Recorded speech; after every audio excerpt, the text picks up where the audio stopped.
Hi, Google Classroom power users. I'm glad you're joining me for a deeper dive into the, the wonderful tool that is Google Classroom and Google Drive. So, by now, you're probably already utilizing the majority of the functions of the mainstream with your classroom. You post assignments, you post announcements, you're really good at asking questions as entrance and exit slips. You might also be a big fan of the Work tab under the main menu or the calendar to manage due dates. What I want to show you is a solution to one of my few frustrations with Google Classroom, in that I love assigning assignments. I love the ease at which I can see whether or not students completed them, but the problem is grading. See, I have all these done assignments and now I want to grade them. And I don't want to click on the student name and then click to open the assignment, or the other possible way to do it would be to click to open the folder in Google Drive and then individually click through all of the assignments. So that's a problem. And the other problem is I'm using these more detailed rubrics this year to enhance my grading and student feedback, and I want to make sure that I use them and give purposeful comments to students while also streamlining my grading and making it as easy as possible. So I use an add-on, and I'll tell you what an add-on is in a second, but first let me give you a little setup. So what I need to do first is create two spreadsheets. The first spreadsheet is just the rubric for my assignment. Simple 1 through 4, up at the top, my performance indicators down the side with all the levels fully detailed, just like I printed on the handout for the students.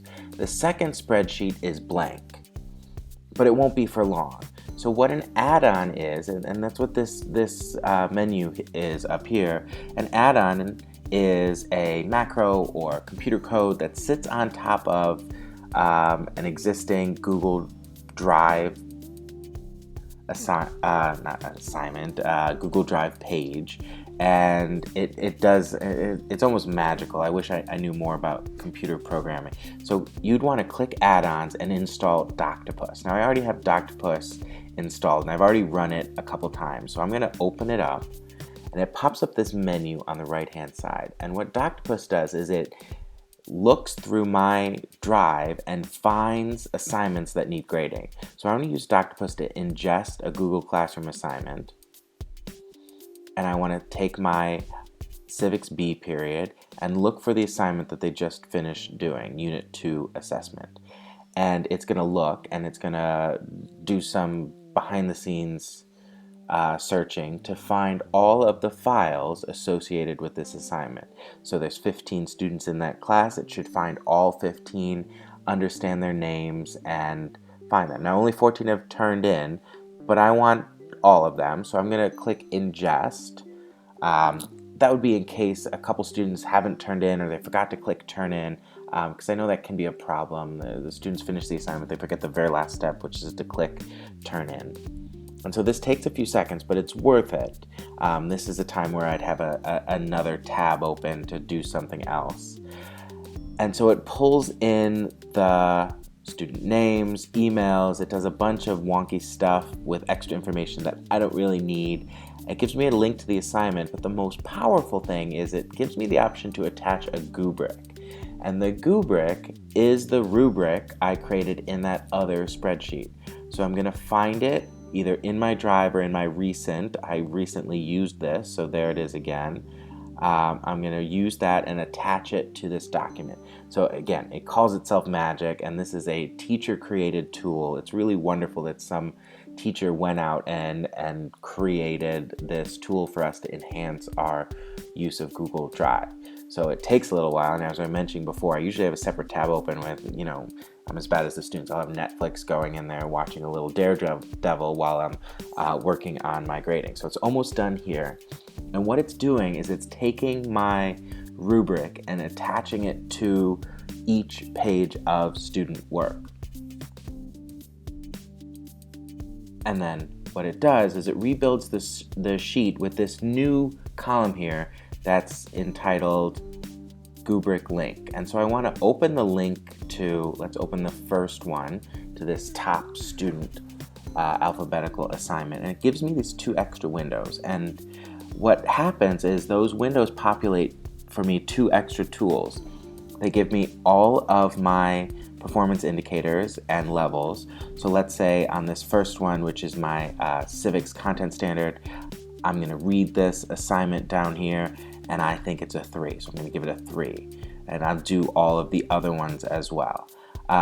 In the right-hand box, I can write comments for Kaylin, telling her this is good use of evidence, or other things I might be looking for at the time. Now, I can also still write comments down here in the body of the text. I like to switch from editing to suggesting to make sure my comments don't change the student text. And then when I'm done, if I want the email to email Kaylin the score, I'm going to hit submit, and then it's going to do something awesome, which is go directly to the next student's assignment. If I'm not ready to hit submit yet and finalize grading, I'll hit next. I know some of you are worried about plagiarism when you're not able to use some of the functionality in Turnitin, but I found that student plagiarism is pretty easy to catch in Google Drive as well. What I do is I go File and See Revision History, and then I click on Show More Detailed Revisions down here at the bottom, and that allows me to look at almost every keystroke that Kaylin made as she wrote it. So I can see when she edited things, I can look back, and the best way to catch plagiarism is if they're copying and pasting in a giant body of text. And so even if they reformat it, I can catch them making huge changes dramatically. Like this is obviously, she wrote this, she's not copying this in from another source. And so when I'm done grading Kaylin's, I'm going to hit the next up at the top here and move on to the next student assignment. And go ahead and grade Alan's. And as I'm doing this, if I were putting in grades right now, the grades would populate back here in my original spreadsheet. So now it's a simple matter of taking this and inputting it into JumpRope without having to deal with paper rubrics, to go with online assignments, to then give the feedback to students in a timely manner. It's all done simple and streamlined within Google Classroom. So with Doctopus and Goobrick, you could really take your use of the file management skills within Google Classroom and bring it up to another level. Hope this was useful to you.